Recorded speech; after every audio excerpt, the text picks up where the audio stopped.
الحمد لله الحمد لله رب العالمين نحمده ونستعينه ونعوذ بالله من شرور أنفسنا ومن سيئات أعمالنا من يهد الله فلا مضل له ومن يضلله فلا هادي له أشهد أن لا إله إلا الله وحده لا شريك له وأشهد أن محمدا عبده ورسوله الذي لا نبي بعده اللهم صل وسلم على سيدنا محمد النبي الأمي وعلى آله وصحبه وبارك وسلم. قال الله تعالى في القرآن الكريم: أعوذ بالله من الشيطان الرجيم بسم الله الرحمن الرحيم يا أيها الذين آمنوا اتقوا الله وقولوا قولا سديدا يصلح لكم أعمالكم ويغفر لكم ذنوبكم ومن يطع الله ورسوله فقد فاز فوزا عظيما.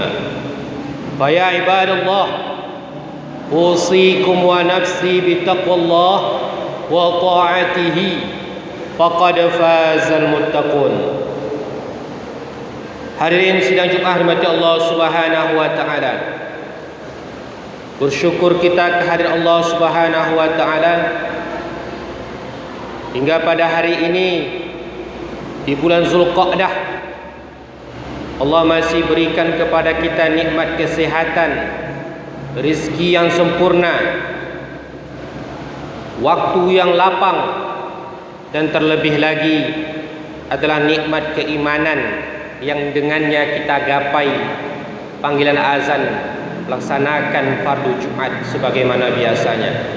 Tentunya nikmat iman ini tak boleh kita lepaskan, tetap harus kita jaga dengan cara melaksanakan perintah-perintah Allah Subhanahu wa taala. Terlebih-lebih kita telah dekat di bulan Zulhijjah, di mana ada satu ibadah yang tetap bisa kita laksanakan. Banyak orang yang kecewa tak bisa melaksanakan umrah. Banyak orang yang kecewa tidak bisa melaksanakan ibadah haji. Padahal orang yang cerdas tidak akan kecewa tidak melaksanakan umrah, tidak akan kecewa tidak melaksanakan haji. Karena ketika dia selesai melaksanakan umrah, selesai melaksanakan ibadah haji, praktek ibadahnya sampai di situ saja. Selesai melaksanakan umrah, selesailah pahala. Selesai melaksanakan haji, selesailah pahala. Tetapi banyak orang yang tidak kecewa ketika dia tidak melaksanakan ibadah kurban. Padahal setiap daging yang dimakan oleh orang mukmin, lalu daging tersebut menjadi darah, darah menjadi segumpal daging, tumbuh di dalam tubuh seorang mukmin, lalu dibawa melaksanakan ibadah. Ibadah tersebut akan mengalir terus pahalanya kepada dia. Makanya Rasul dengan tegas mengatakan, man kana lahu sa'atan, dalam riwayat lain dikatakan man wajada sa'atan walam yudahhi fala yaqrabanna musallana. Siapa yang mempunyai kelapangan rizki tetapi dia tidak berkurban, fala yaqrabanna musallana, jangan sekali-kali dia mendekati tempat solat kami. Kalau kita telusuri siapa yang tak boleh mendekati tempat solat, ialah orang-orang kafir, ialah orang-orang munafik. Orang yang mempunyai kelapangan rezeki tetapi enggan untuk menyisihkannya untuk berkorban, enggan untuk menyisihkan harta rizki yang 1 tahun penuh lamanya Allah berikan, maka tak ubahnya dia seperti orang yang kafir dan orang yang munafik. Maka itu juga yang dijanjikan orang munafik dalam surah Al-Munafikun ayat 10. Apa dikatakan dijanjikan orang munafik ketika Allah akan mengambil ajalnya? Laula akhartani ila ajalin qarib. Seandainya Allah menunda kematian yang sangat dekat, fa asaddaqa wa akum minas salihin, pasti aku akan banyak-banyak bersedekah, wa akum minas salihin, dan aku menjadi orang yang soleh. Itulah janji orang munafik ketika dia tahu ajal sudah semakin dekat. Dia meminta ditunda oleh Allah ajalnya tersebut, dan dia berjanji akan memperbanyak-banyak bersedekah. Hadirin sidang Jumat rahmati Allah Subhanahu wa taala. Maka mengekalkan iman adalah dengan cara beribadah kepada Allah Subhanahu wa taala dan peluang-peluang ibadah itu sendiri. Salawat dan salam kita hadiahkan kepada Nabi kita Muhammad sallallahu alaihi wasallam. Allahumma shalli ala Muhammad wa ala Muhammad. Assalamu alayka ya Rasulullah. Mudah-mudahan kita termasuk dari umat beliau nanti ketika matahari hanya sejengkal di atas kepala kita. Tidak ada yang patut, tidak ada yang bisa lagi kita mintakan pertolongannya kecuali pertolongan dari Allah dan juga para rasulnya. Tetapi yang menjadi pertanyaan nanti, layakkah kita mendapatkan syafaat dari beliau? Sementara di kehidupan dunia kita sangat sedikit sekali bersolawat kepada beliau. Sementara di kehidupan dunia kita sering sekali mencaci, menghina, bahkan menzalimi keturunan-keturunan beliau. Itu juga menjadi bahan pertimbangan, apakah kita layak mendapatkan syafaat beliau. Seseorang bertanya kepada Ibnu Hajar, "Ya Ibnu Hajar, manil afdal? Asy-syariful jahil wal alimu bi ghairi syarif?" Wahai Ibnu Hajar. Ibnu Hajar adalah pengarang kitab Fathul Bari, Syarah Sahih Bukhari. Wahai Ibnu Hajar, mana yang lebih mulia? Asy-syariful jahil, seorang keturunan Nabi yang bodoh, wal alimu bi ghairi syarif, dan orang yang berilmu tapi bukan keturunan Nabi. Bagaimana jawaban Ibnu Hajar? Seseorang bergelar Al-Hafidh, hafal 300.000 hadis. Asy-syarif afdalu li dzatihi, seorang keturunan Nabi kemuliaannya terletak pada zatnya, bahwa di dalam tubuh keturunan Nabi terdapat darah Rasulullah sallallahu alaihi wasallam yang mengalir dalam tubuhnya. La yunza'u bil jununi, yang kemuliaan itu tidak akan hilang meskipun dia gila sekalipun. Wal alim idza junna la yusafu bil ilmi, sedangkan seorang yang berilmu apabila dia gila, dia tidak dikatakan lagi orang yang berilmu. Begitu mulianya keturunan Rasulullah. Gila, bodoh, bahkan zalim sekalipun, dia tidak akan hina, dia tidak akan dianggap kotor disebabkan dalam tubuhnya mengalir darah Rasulullah sallallahu alaihi wasallam. Saya sebagai khatib wasiat kepada kita semua meningkatkan kualitas takwa kita kepada Allah Subhanahu wa taala. Ali karamallahu wajhaha mendefinisikan takwa. At-taqwa wal khaufu minal jalil. Takwa ialah ketakutan kepada Allah yang maha mulia. Maka ramai kita yang di masjid ini, begitu tinggi derajat kita, begitu tinggi jabatan kita, begitu mewah pakaian kita, begitu elegan kendaraan yang kita pakai, begitu tampan paras yang kita punya. Siapa yang paling terbaik?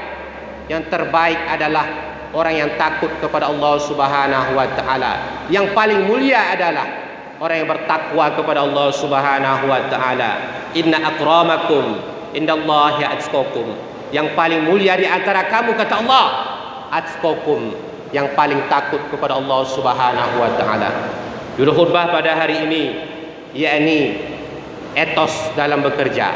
Etos berasal dari bahasa Yunani, yakni etika perilaku seorang muslim dalam bekerja.